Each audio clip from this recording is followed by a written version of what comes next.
Еврорадио. Навіны наша справа. Вітаю ўсіх слухачоў Еўрарадыё. Студыі для вас працуе Зміцер Лукашукі. Гэта сумесны стрым Еўрарадыё і Е-прамовы, які можна не толькі слухаць, але і глядзець праз аккаунты Еўрарадыё ў сацыяльных сетках. Facebook, Аднакласнікі, ВКонтакце, на канале YouTube. Сёння, 10 жніўня, на таргах беларускай валютна-фондавай біржы долар США вырас на 0,55%. Здавалася б, не шмат, тым не менш гэта насцярожвае. Пра тое, якія тэндэнцыі на валютным рынку будуць бліжэйшым часам, мы сёння пагаворым з аналітыкам Аль-Пары Вадзімам Іосубам. Добрый дзень, спадар Вадзім. Здравствуйте. Спадар Вадзім, я пачну адразу з такога пытання, якое першае ўзнікла ў маёй галаве, калі я прачытаў гэтую інфармацыю. Займать чаргу у обменники? Нет, не стоит, уже поздно. Вот, дякую вам, супокоили. Если говорить серьезно, то доллар-то растет третий день подряд. Сильно он вырос в среду, сильно вырос в четверг, наконец вырос и сегодня. Одновременно с этим достаточно серьезно к белорусскому рублю падал российский рубль. Правда, причины вот этого роста доллара и падения российского рубля, те, что были в среду и в четверг, и те, что были сегодня, абсолютно разные. Глава российского Центробанка Эльвира Набиуллина как-то по поводу падения российского рубля сказала фразу: это не рубль падает, это доллар растет. Все слушатели дружно над этой фразой посмеялись. Эта фраза на самом деле имеет смысл. Дело в том, что в среду и четверг и сегодня происходили совершенно разные вещи. Вчера и позавчера российский рубль падал, а сегодня доллар рос. И это как бы не одно и то же, хотя по отношению к белорусскому рублю это проявляется одинаково. Но, тым не менш, що ж таки, у чым прычыны гэтага? Таму што шмат хто расказвае, звязвае гэтыя ваганні курса с санкциями США супраць России. Ну, давайте начнем с того, что происходило вчера и позавчера. Действительно, российский рубль упал к доллару, и связано это было сразу с тремя вещами. Самый тяжелый день для российского рубля случился именно в среду. Во-первых, в ночь со вторника на среду на сайте Конгресса США был обнародован текст законопроекта, подразумевающий финансовые санкции. Анонс этого законопроекта вышел еще в конце прошлой недели. Там был рассказ о том, что будет в этом законопроекте. Тут вышел сам текст. Законопроект оказался максимально жестким по отношению к России. Там были предусмотрены и санкции против российских крупнейших госбанков, запрет работать им в США. Речь идет о таких банках, как Сбербанк, ВЭБ, ВТБ, ряд других. Там речь идет о, дай бог памяти, о запрете покупать американским компаниям новый российский долг, российские гособлигации. Там где-то в серединке огромного текста из нескольких сот страниц есть упоминание о том, что Россию надо официально объявить спонсором терроризма, и это значит, что отношение к России будет приблизительно как к Ирану или к Северной Корее, со всеми вытекающими последствиями. Правда, еще раз напомню, речь идет именно о законопроекте. И что там окажется в законе, мы еще не знаем. В ту же среду порадовала в кавычках российский рубль нефть, когда она упала с 75 до 72 долларов за баррель марки Brent. Падение в течение дня на 3 доллара – это достаточно много. И, наконец, вечером в среду своими санкциями разродился американский Госдеп. Причем, если вначале у нас шла речь о законопроекте, то это уже принятое решение, которое вступит в силу 22 августа. Эти санкции связаны с инцидентом с новичком Великобритании. Речь идет о том, что надо запретить поставлять в Россию товары военного назначения, надо запретить летать из России в США Аэрофлоту, а если Россия не даст проинспектировать свои производства по химическому и биологическому оружию, то нужно понизить уровень дипломатических отношений с Россией. Все это в один день, все это ударило по российскому рублю. Российский рубль падал и в среду, и по инерции в четверг. Продолжил рубль падать и в пятницу, но уже причина новая. Это уже не связано с российским рублем, с санкциями, это связано с долларом. Сегодня с утра очень сильно вырос доллар. Доллар вырос во всем мире, ко всем валютам. Если взять самое любимое соотношение евро и доллара, сегодня это соотношение упало ниже 1,15 впервые за 2 года. Доллар вырос ко всему, в том числе и к российскому рублю, в том числе и к белорусскому рублю, что мы сегодня увидели на бирже. Ну добра, калі казаць пра долар, які расце ў Беларусі, то тут да, і беларус скажа, што ой, гэта ж вот дрэнна, таму што нават бабкі, якія прадаюць нейкую зеляніну ўздоўж дарогі, пра падвышэнне кошта кажуць, так долар же вырас, поэтому і у мяне вот цыбуля даражэйшая стала. А вот расійскі рубль, ну вот што вот беларус звычайны скажа, што мне да таго, што там нейкі расійскі рубель упаў сабе. Ну упаў, хай валяецца, мне што? На самом деле простому нашему соотечественнику гораздо важнее, что происходит с российским рублем. И даже мы сейчас не будем касаться макроэкономики, не будем говорить там про экспорт, импорт, там какие-то глобальные вещи. Если взять вот обычный потребительский импорт, вот что мы ежедневно покупаем в магазине, и посмотреть, что мы покупаем не белорусского, а импортного, я думаю, что большей частью там окажется именно импорт из России. Какая-нибудь гречка, какой-нибудь сахар, в конце концов, какое-нибудь пиво. То есть снижение российского рубля, кроме всего прочего, может означать... Выбачайте, я перебью. А коли я принципово не купляю российские товары, то меня это не затронет?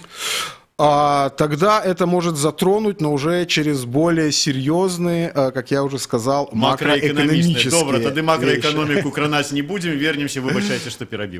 То есть вот на таком как бы бытовом уровне это тоже много кого затрагивает. Мы много чего импортируем из России, и если за нефть и газ там цены привязаны к долларам, да, все-таки, хоть и платим мы за них формально в белорусских рублях. Все остальное импортируется за российские рубли. Это означает, что вот какие-то российские потребительские товары, какое-то российское продовольствие станет чуть-чуть дешевле. Ну так это же сдается добро для нас.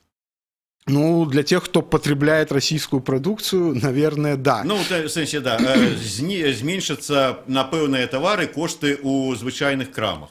Но это же означает, что мы будем больше покупать российскую продукцию, а россияне будут меньше покупать белорусскую продукцию. И тут мы уже вынужденно возвращаемся к макроэкономике. Наш торговый баланс с Россией испортится и ухудшится. И для некоторых это вызывает определенные опасения. Ну так, улічваючы тое, колькі адсоткаў менавіта ў Россию нашай прадукцыі беларускай ідзе? Под 80, ну, ці можа меней крыху? На самом деле последние годы туда идет порядка 40-50%, но это с учетом всего нашего экспорта, включая экспорт нефти, включая экспорт нефтепродукции. Да, если из нашего экспорта убрать сырьевую составляющую и продукты нефтепереработки, то есть не учитываем калийные удобрения, не учитываем нефть и нефтепродукты, окажется, что да, порядка 80%, а то и больше, я думаю, 80-90%. Это цифра того, что мы экспортируем в Россию. Ну вот, глядите, тогда отрымливается, что вот, здаецца, мяне это не кранае, але з другого боку, я працую на прадпрыемстве, маё прадпрыемства арыентавана на Россию, туды найперш ідзе прадукцыя нашего прадпрыемства, рубль расійскі упаў, і зараз расіяне просто не будуць купляць беларускую прадукцыю, вот якую я вырабіў з-за таго, што кошты на мою прадукцыю выраслі? Ну, на первый взгляд, да, это так, но жалобы директоров подобных предприятий меня не особо впечатляют. Есть абсолютно простые, банальные вещи. Если ты что-то производишь и продаешь одному покупателю, ты, безусловно, зависишь от этого покупателя, и будь готов к тому, что когда у этого покупателя дела ухудшатся, это будут твои проблемы. Если ты что-то производишь и продаешь в одну страну, ты, безусловно, завязываешь все свое будущее состоянием этой одной страны. То есть есть такие слова, диверсификация, они даже у нас говорятся на самом высоком уровне, и это слова непростые.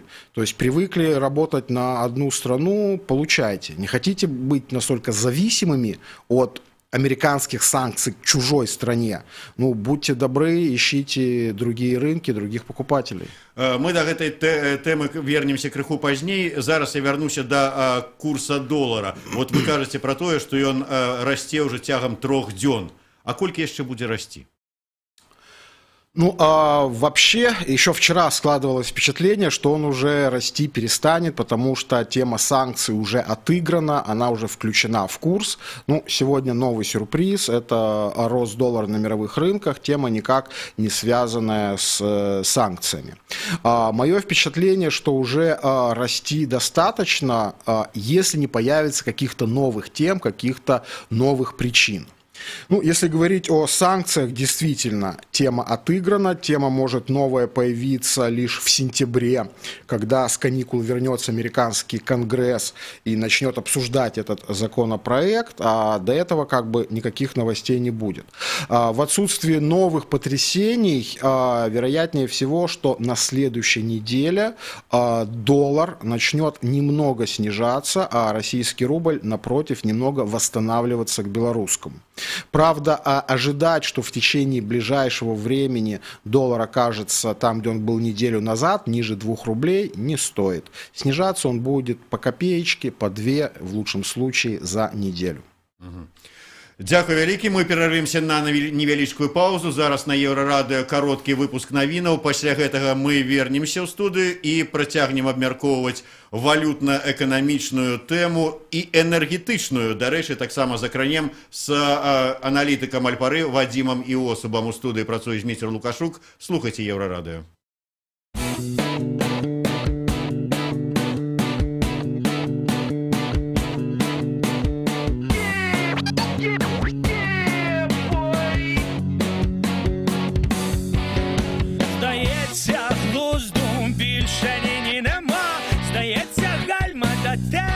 Не фуричить, вже котру пісню я бачу, стоїш сама. Якісь потвори тебе кличуть, до себе кличуть. Були часи, були дискачі, варені джинси у склі пепсі-кола. Але й тоді я чув, кажуть, були шмаркачі, що не любили ані фанку, ні рок-н-рола.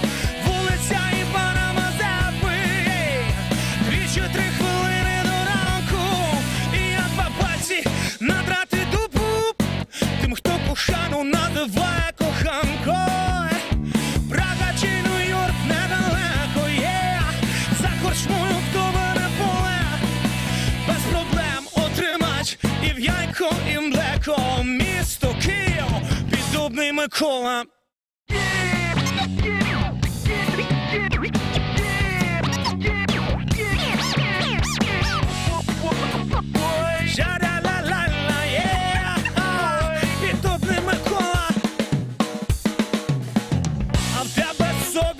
Зовсім ні нема.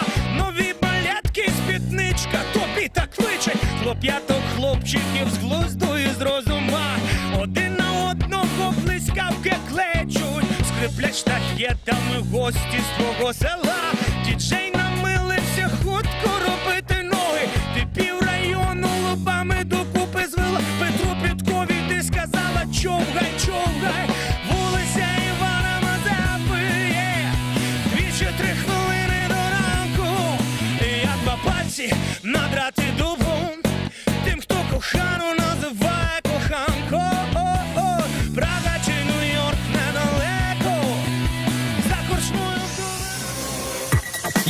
Еврорадио. Новины наша справа. Пры мікрафоне Роман Устінаў каротка пра асноўныя падзеі. Следчы камітэт вызваліў чарговага затрыманага па справе Белта, журналіста і медыэксперта Паўлюка Быкоўскага. Пра гэта ў сацыяльных сетках паведаміла яго жонка Вольга. Такім чынам, апошняй затрыманай па гэтай справе засталася галоўная рэдактарка агенцтва «Белапан» Ірына Леўшына. Напярэдадні следчы камітэт вызваліў іншых затрыманых журналістаў. Усе яны праходзяць як падазраваныя па справе аб незаконным доступе да платнай падпіскі дзяржаўнага агенцтва «Белта». 30-гадовая дырэктарка турфірмы з Гродна прайграла грошы кліентаў у стаўках на спорт, паведамляе прэс-служба гродзенскай міліцыі. Сёлета ў красавіку жанчына зарэгістравала таварыства з абмежаванай адказнасцю па аказанні паслуг у сферы адпачынку. Пэўны час яе турфірма працавала не парушаючы закон. Аднак у чэрвені у жанчыны з'явіліся асабістыя пазыкі. Яна вырашыла выправіць сітуацыю грашыма кліентаў, якія купілі пуцёўкі. Дзяўчына ўзяла з касы 25 тысяч рублёў і зрабіла некалькі ставак на тэніс. Аднак стаўкі не апраўдаліся, а сродкаў, каб кампенсаваць чарговы фінансавы прабел, не было. Тым часам у міліцыю звярнуліся падманутыя кліенты. У іх на руках былі выдадзеныя турфірмай дакументы, але выехаць у запланаваны адпачынак яны так і не змаглі. На Гродзенку пашылі крымінальную справу. Цяпер пацярпелымі праходзяць 5 чалавек. Пасля матчу трэцяга кваліфікацыйнага раунда футбольнай лігі Еўропы паміж «Дынама Мінск» і «Зенітам» міліцыя затрымала 16 фанатаў, сярод іх 14 грамадзян Расіі і 2 грамадзян Беларусі. Фанатаў абвінавачваюць у дробным хуліганстве і распіцці алкаголю ў грамадскім месцы. Нагадаем, беларуская каманда перамагла з лікам 4-0. Роман Устінаў, служба інфармацыі, Еўрарадыё.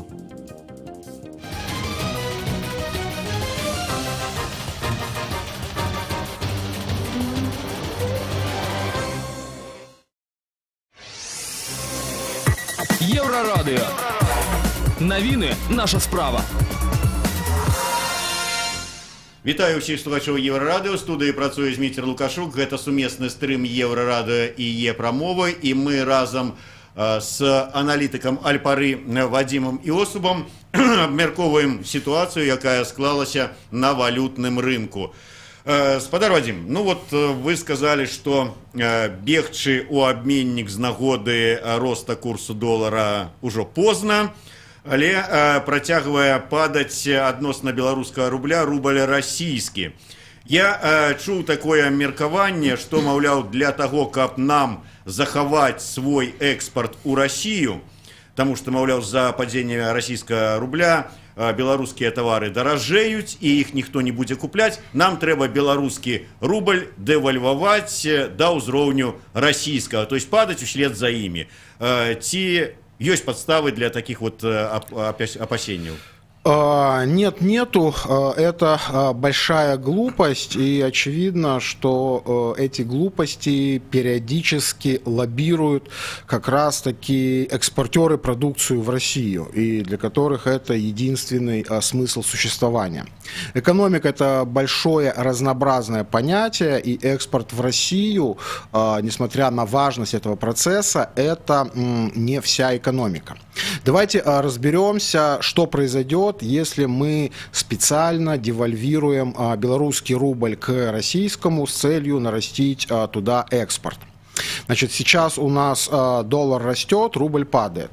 Если мы специально уроним белорусский рубль к российскому, это значит, что доллар подорожает еще сильнее. К чему это приведет?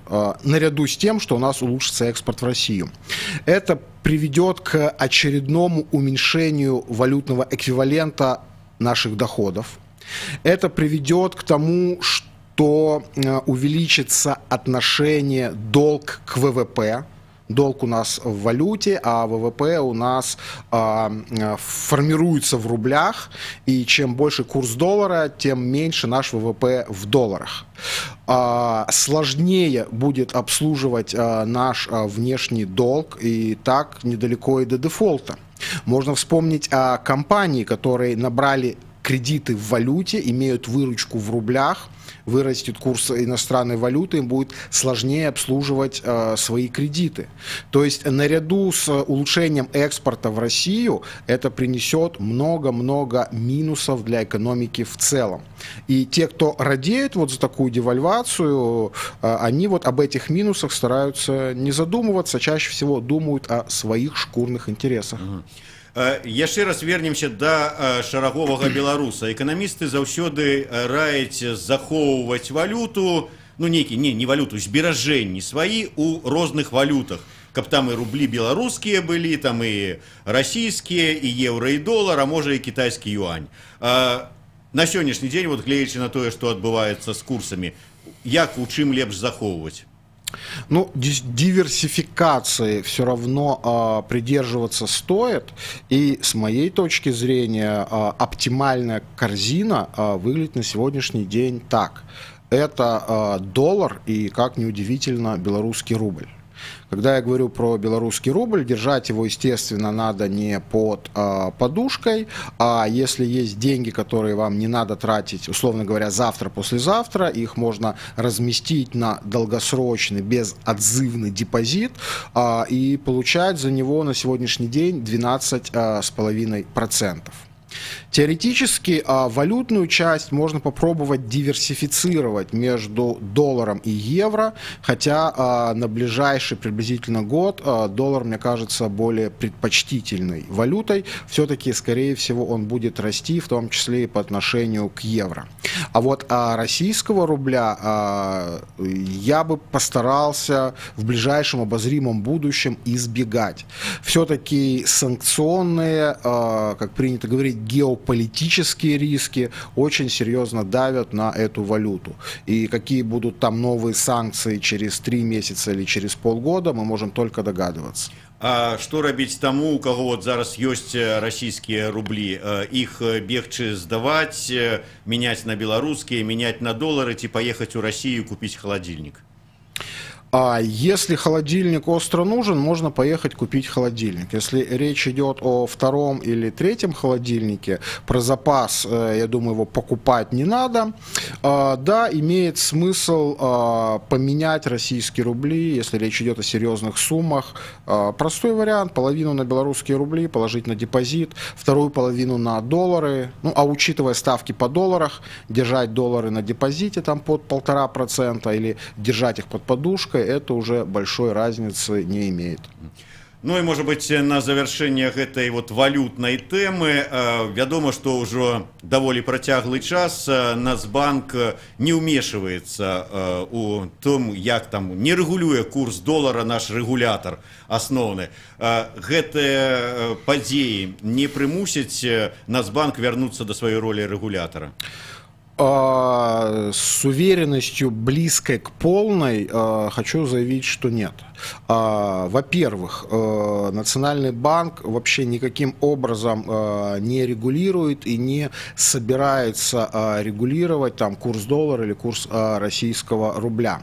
Что может регулировать наш регулятор, наш Национальный банк, это стоимость белорусского рубля. А стоимость белорусского рубля определяется стоимостью валютной корзины. Вот если возникает сильный перекос в сторону покупателей или в сторону продавцов, и сильно, ну что такое сильно, например, на там плюс-минус 1% в день будет меняться валютная корзина, Национальный банк имеет полное право вмешаться в этот процесс. Вот последние 3 дня, о которых мы с вами говорим, когда сильно рос доллар и сильно падал российский рубль, ничего особо сильного с белорусским рублем не происходило. А что с ним происходило? Он немножко укреплялся все эти 3 дня. То есть наш банк, наш Национальный банк ничего не может сделать с тем, что там доллар сильно вырос к российскому, да, или завтра, может быть, наоборот, российский рубль сильно вырастет к доллару. В любом случае на нашем рынке это будет как расхождение. Одна валюта сильно вырастет к белорусскому, вторая валюта сильно упадет. И с этим нашему Национальному банку делать просто нечего. Да? Он не влияет на курсы доллара к евро, на курсы доллара к российскому рублю. Подводячи вынік, все ж таки вярнуся до такой бытавой тэмы. Вы сказали, что магчыма все ж таки пэўныя расійскія тавары у беларускіх крамах патаннеюць. Вот ці сапраўды вот чакаць, бо у нас дзіўная сітуацыя, нафта таннее, а бензин у Беларусі бывае даражае наадварот. Вот все ж таки можна чакаць, што неяк вот кошты у крамах, на заправках, у камуналцы зменяцца у лепшы для нас спажыўцоў бок. На заправках нет, в коммуналке нет. Это регулируемые государством цены. И они вряд ли будут снижаться, с высокой вероятностью будут расти.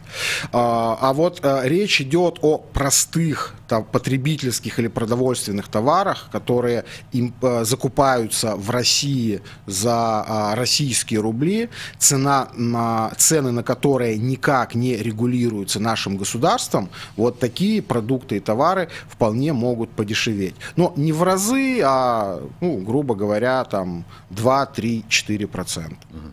Дякую вялікі.